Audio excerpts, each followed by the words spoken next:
Hello guys, welcome to Study IQ. I'm Safir, and in this session we are going to talk about some of the important acts in history. Okay, so it is very important for your polity also when you discuss the historical developments. Okay, so we will be starting with the Regulating Act of 1773.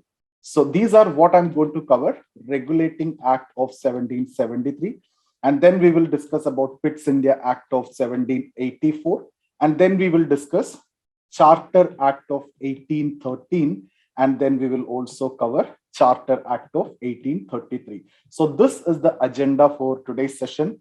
Now, why I'm taking these four acts is because it's very much connected and it is very easy to understand. Everything is connected and you will not be forgetting once you're done with this session. So just spend around 20 to 30 minutes with me, and you know that we are always trying to add value to your preparation. So once you attend this session, you don't want to refer anything, and I'll tell you how to remember all these easily without any confusions, because all are connected, and once you know the logic, it is very easy to remember. Even if you want to, you will not forget it. Okay, so let's start with 1773 Regulating Act. Guys, I'll discuss first the important points. Like, I may take up 2-3 points only from each of these, and then I can show you whatever is given in Lakshmikant also, so that the additional points, extra points, I don't consider it as important. But anyway, you can go through that. I'll also show that and I'll discuss that if it is required. But for every act, what is the most important elements, we will try to cover that. So I'll start with the Regulating Act of 1773. Guys, now why it is regulation? Who is going to regulate whom? As its name indicate, it is definitely going to regulate someone. So who's going to regulate whom? It is the British Crown or the Parliament is going to regulate the East India Company in India. So this is to regulate the company. Okay, so this is a regulating act. Now, how they are going to regulate, we will discuss in this. So firstly, there was governors of Bombay, Madras, and Bengal, 3 important presidency. Out of that, the governor of Bengal became Governor General of Bengal. I will not be writing completely. Since I'm discussing, you can take it down. Governor of Bengal became Governor General of Bengal. And along with him, there were 4 members who were also added. This is what you can consider as the Executive Council. Okay, so this is a Governor's Executive Council, which comprises of 4 members. And the decisions are taken on the basis of majority. So Governor General of Bengal plus 4 members, and then the decisions are taken on the basis of majority. Now, majority means you need the support of 3 out of 5, right? So if the Governor General want to implement some decision, he need the support of 2. Including him, it will become 3. So total 5 is there. So 3 out of 5 is required. Now, who's appointing whom is another question which you can expect. Governor General is actually the head of the company. So he will be appointed normally by the company. So Governor General is appointed by the company, and the 4 members are going to be appointed by the Crown or the British Parliament. So now through this 4 members, they are going to control the Governor General, because if you need to implement any of his decision, then you need to consult with these 4 members, and at least 2 members need to support that, because decisions have to be taken on the basis of majority. And the Governor General actually faced a lot of problem because of this. See, the first Governor General of Bengal was Warren Hastings. So the first Governor General of Bengal, the first is important. So we will be discussing the first members. Okay, so Lord Warren Hastings. As I've told you, the first is always important. We can also discuss these 4 members as well. I've not seen that in the books. Even I can show you Lakshmikant or Spectrum. I have not seen these names. So that's why I'm just naming that 4 people so that you can, get an advantage. So guys, this is Richard Barwell, Philip Francis, George Monson, and John Clavery. So they can ask you a question from this also. Who among the following were the members of first Executive Council of Governor General, or like that? Richard Barwell, Philip Francis, George Monson, John Clavery. And then Lord Warren Hastings was the first Governor General of Bengal. These 5 names you need to remember. Appointment, East India Company will be appointing the Governor General, and the members are appointed by the Crown. Through these 4 members, they are going to regulate the East India Company or the Governor General. Clear, right? Now, the problem was the majority here, because see, these 4 members, 3 out of these 4 members, right from the beginning, they are always against Warren Hastings. And interestingly, the reason was when they came from England, they were not welcomed properly by the Governor General. So that's the reason why they were always against Warren Hastings. And he was not able to implement any of his decision. And he suffered a lot. And that is actually one of the reasons why a lot of mistakes and errors have been committed by Warren Hastings. And we will have to discuss that later. And Warren Hastings' period in history is known as trial and error period. So in fact, this discussion is already done by me in one of the previous sessions. How to solve this problem? That will be solved in Pitt's India Act of 1784. I'll discuss that, how this problem is going to be solved. Okay, so this is what the first and most important point that you need to remember from regulating act. Now, if you look for the second point, it is like Supreme Court need to be established. And the Supreme Court was established in 1774 at Calcutta. So the act is in 73 and the court established in 74 at Calcutta. Now, guys, don't get confused the Supreme Court with the modern day Supreme Court. That we will discuss when we talk about 1935 Government of India Act. This Supreme Court is only for the trial of Europeans, because when they came to India, the Indian legal system and European system is totally different. And from their perspective, Indian legal system is very orthodox, very traditional, and they don't want their case to be tried under Indian legal system and the Indian judges. So the Supreme Court is established only for the trial of Europeans. And you need to remember the first Chief Justice of the Supreme Court, Justice Elijah Impey. Elijah Impey. So in fact, I have discussed 5 personalities here: Lord Warren Hastings, Governor General of Bengal, Richard Barwell, Philip Francis, George Monson, John Clavering, the 4 members of the Executive Council, and the Chief Justice Elijah Impey. Just remember these 6 members. Now, apart from this, there are few other things you will see in Lakshmikant. I can show you guys. Just give me 1 minute. I'll just show that. But this too is what most important for me. And that is the reason why I'm discussing these 2 in detail. Other things you can see here. The Governor General of Bengal, right? So that has been given here.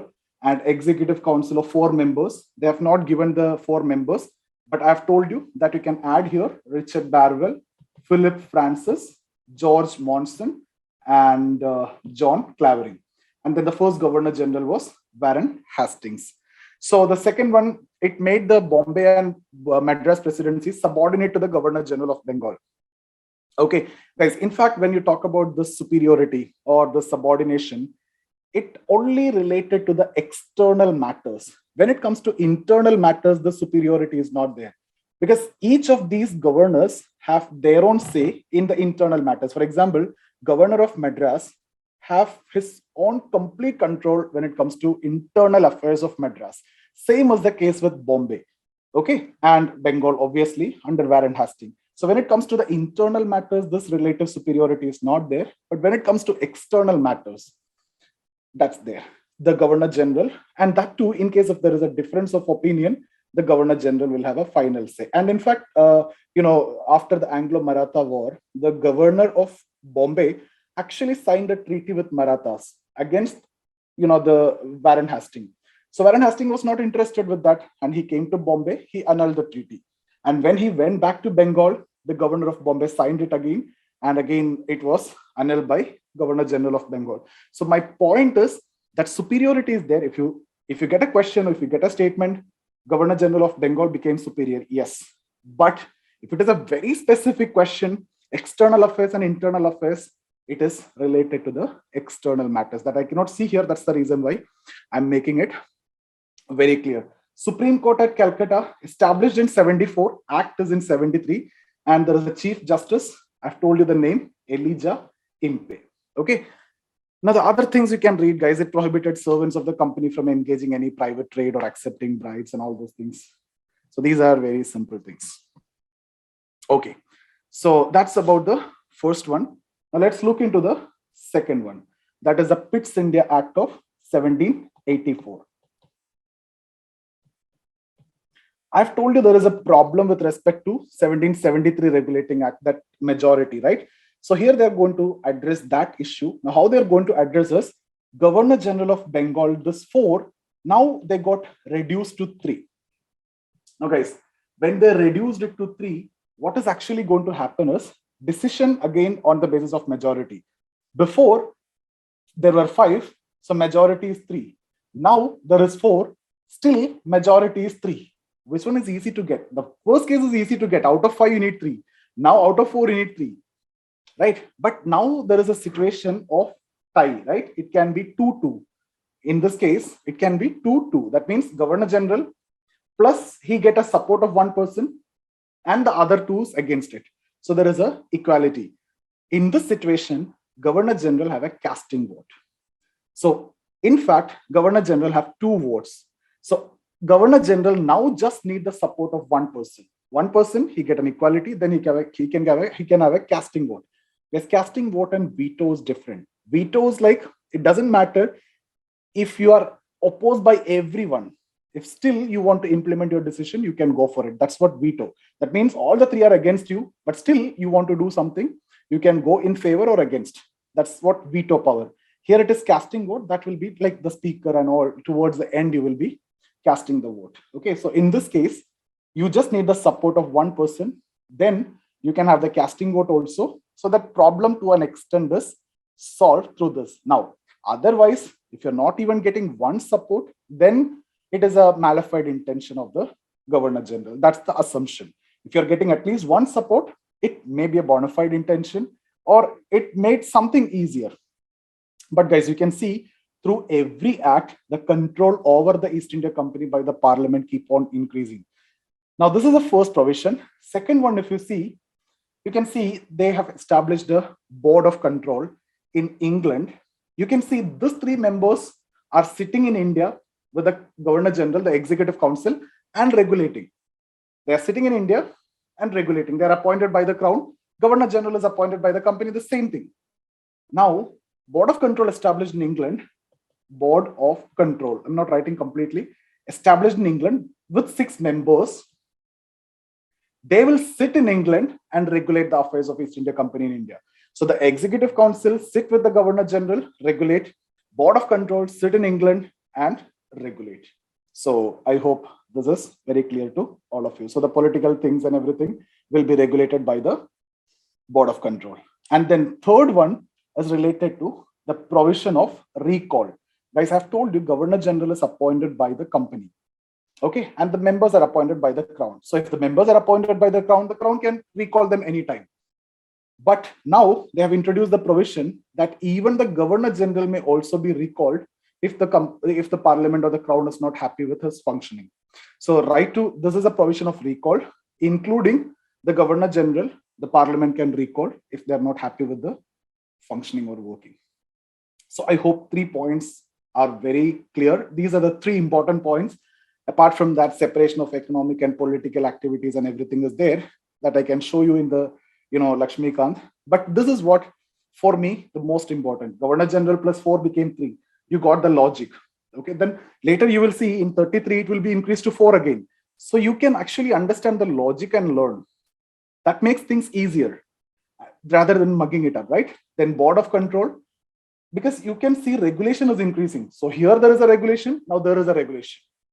Okay, and then there is a provision of recall. The Parliament can recall any of its official, including Governor General, though he is appointed by the company. Okay, I'm coming from gym. That's the reason why I'm not able to speak properly. Okay, guys, I'll just show the PDF. Yeah. If you see Pitt's India Act, it distinguishes between commercial and political functions of the company. And then they have established the Board of Control to look into the political affairs. Okay, that means it established a double government, political affairs and commercial affairs. And later you will see commercial affairs also will be separated like that. And administrative body, East India Company just become an administrative body. And it empowered the board of control to supervise the operations, civil, military, etc. And then this one is very simple. Guys, you can just read it. There is nothing in that. But I have not seen that recall provision here, but that's there. That is very important. And this is actually the problem. We miss certain things in Spectrum. You miss something, Lakshmikant, you miss something, and they will ask from somewhere, and we won't find it in Spectrum or Lakshmikant. This recall is not here. I can't see. This is actually cut copied from, Lakshmikant only, or whatever it is. Anyway, the third one is related to 1813 Charter Act. Charter Act of 1813. Guys, this is again very important for mains as well. The consequence is very important. Okay, so first and most important one is it led to end of monopoly. Till then, East India Company was enjoying monopoly in India, trading with India and everything. But now it is end of monopoly, except in 2 items. Exactly like this, they have asked in 2020. What are the 2 items? Trade in tea products and trade with China. So end of monopoly of East India Company, except in trade in tea product and trade with China. Now, what will happen? That is a consequence. I'll discuss that. Okay, so end of monopoly. Now, guys, is it positive or negative? It is actually acted negative. Now we are talking about foreign investment and everything, but that's not the situation then. Now we have our own government. We can have control measures and everything. If something is not working well and something is going against us, we can have a lot of measures from our side we can take, because the government is elected by us and it is our own government, right? But that's not the case at that time. So here, when these end of monopoly means the more and more companies started coming from there, and that led to ruining the life of Indian artisans, because these finished products are coming from their industries like Manchester clothes, Liverpool clothes and everything, which is very cheap and looking very good as well. Fine products, right, compared to the products here. And it takes a lot of time to make such products in Indian artisans, and it is costly as well. It is not that finished as well. So this become not at all competitive with the products which are coming. So ultimately they couldn't get the market, and Indian artisans suffered like anything. And this is what you can write as deindustrialization. It led to deindustrialization in India. And that is the reason why there is no further scope of development of industries in India. So that is the reason why even now, if you see, contribution of industry is very less. Though there are some improvements, something which happened during Swadeshi movement and all, but still Indian industries is not doing good. The root cause is 1813 Charter Act. Another consequence is, guys, more and more companies are going to come to India. So you need raw materials, okay, from India. And at the same time, you need markets to sell the products.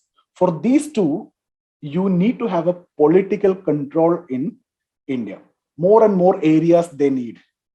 So you can see, till now, they don't have a policy of annexation, though there was subsidiary alliance and everything, but they have not annexed any areas. But now, 1813 onwards, during Hastings' time, you will see a lot of, now onwards, their policy is changing and they're going to start annexing. You'll see a lot of Marathas will be crushed and Pune will be annexed. And then Sindh will be annexed in 1843. Awadh will be annexed in 1856. Then under doctrine of lapse, a lot of states will be annexed. And all these become the reason for 1857 revolt as well. So there is a change in policy. For what? They need raw material, they need market. You can see why Marathas were annexed. There is a cotton factory established in England. They are in need of cotton. You can get it from US or Egypt or India. US already got independence. Now you need to look for India. So that is the reason why cotton has grown in that area where you find that black soil, that Deccan region. So the areas which benefited them the most, they started annexing. Guys, this is important for your mains. Just keep it aside. End of monopoly. Consequence, 2 consequences, you need to write it properly. 1, led to deindustrialization. 2, there is a shift in change in policy. Annexation started. And the areas which benefited them the most is what they are looking for. Second is related to education. When you talk about education, there are milestones. This is the first one. 1813, in fact, company was directed to spend rupees 1 lakh for the purpose of education in India in those areas where they have control. So wherever they have control, you have to spend rupees 1 lakh for the purpose of betterment of education to provide English education, etc. And then it also allowed Christian missionaries to practice in India for the first time. Till now, they don't have any such rights, or they were not allowed to preach or practice in India. But 1813 Charter Act allowed Christian missionaries to practice in India. So I'll just show you in the PDF. There may be some other things as well, but this is what most important for me. Monopoly is more important, and the one related to education as well. I hope that is very clear, guys. So this is what we were talking about. So here you can see end of monopoly. Guys, you need to read this from Lakshmikant. Not going to read it. Asserted sovereignty of the crown, okay? And then that you will see in every act. Christian missionaries. Western education, they've just mentioned promotion of Western education, but that you need to be very clear that company was directed to spend rupees 1 lakh for the purpose of betterment of education in those areas where they have control. And it authorized the local government in India to impose taxes on persons. Okay, and you can also punish if they are not paying taxes. Next one, if you see, that is very important. 1833 Charter Act. If you understood these three, that is going to be very easy. So guys, I'll tell you some modification from, let's say, we have discussed 1773 Regulating Act. We have discussed 1784 Pitt's India Act and 1813 Charter Act. And from those some changes, if you make, you will get 1833 Charter Act. And then we have discussed about some reforms on Cornwallis time as well. 2 reforms related to one civil service and one judicial. That 2 points also we will take into consideration. First one, you see here, Governor General of Bengal post. So Governor General of Bengal post now became Governor General of India. Now he become completely superior. Okay, complete legislative power and everything for Bombay and Madras also under Governor General of India. So Governor General of Bengal became Governor General of India. That's the change from the first one. Correct? Now he is becoming more superior and more powerful. Complete legislative power. Who's the first Governor General of India? Lord William Bentinck. Last Governor General of Bengal, Lord William Bentinck. He automatically became the first Governor General of India. First Governor General of Bengal, Warren Hastings. Clear? Now, here I have told you 1784, we discussed Governor General of Bengal plus 3. This 3 once again increased to 4. Now 4. And the 4th member is known as law member. And his duty is to advise the Governor General in the matters of law. And the first law member was Lord Macaulay. And you might be knowing this name, very familiar, Macaulay Minute, right? Related to education, related to this guy. And then we have seen that 1813, there is end of monopoly, but there were exceptions. You can see from each of these, there is a change, right? First one, Governor General of Bengal, now became Governor General of India. Second one, 3, becoming 4. Before also it was 4. Now 13, end of monopoly. Now complete end of monopoly. That means 2 surviving monopoly also ended. So you can connect all the 3 acts. You got 3 points. Now guys, Cornwallis, we discussed about civil service reforms. He introduced civil service, but I've told you not for Indians, not any open competitive exams or anything. Now Indians can actually come because there is a provision that no discrimination should be made in the recruitment of civil service on the basis of sex, color, creed, place of birth, etc. No discrimination in civil services. Just write this much only, guys. Everything is given in whatever standard books you have. And then one more reform we discussed under Cornwallis, that is judicial reform. And I've told you, he established 4 Diwani courts at Dhaka, Patna, Calcutta, Murshidabad. So the 4 Diwani courts which were established by Lord Cornwallis at Dhaka, Patna, Calcutta, Murshidabad were to be abolished and instead High Court to be set up. So the 4 Diwani courts which were established by Lord Cornwallis at Dhaka, Patna, Calcutta, Murshidabad, abolish and instead set up the High Courts. And you will see High Court will be set up later, 1857, at 3 presidencies, Bombay, Calcutta, Madras. We'll be discussing that later, and then in Allahabad later. And then you will find other High Courts as well. So guys, very simple, pretty simple. If I want to go for a quick recap, I can easily do. First one, 1773 Regulating Act, Governor General of Bengal plus 4 members. First Governor General, Warren Hastings. You know the appointment. Then there is a provision of Supreme Court. Second one, Pitt's India Act, Governor General of Bengal plus 3, 4 become 3, and then Board of Control, then recall. Then 1813 Charter Act, end of monopoly except in 2 items, trade in tea product and trade with China, and then one related to education, then one related to Christian missionaries. And 1833 Charter Act, if you see, Governor General of India created, 4 become 3, 4th member is law member, Lord Macaulay, and then complete end of monopoly, High Court to be set up in that 4 instead of 4 Diwani courts, and no discrimination in civil service. That's it, guys. I hope you enjoy the session. And if you like the video, give me a thumbs up. If you have any doubts, you can comment below. I'll reply, and consider subscribing the channel also. See you guys.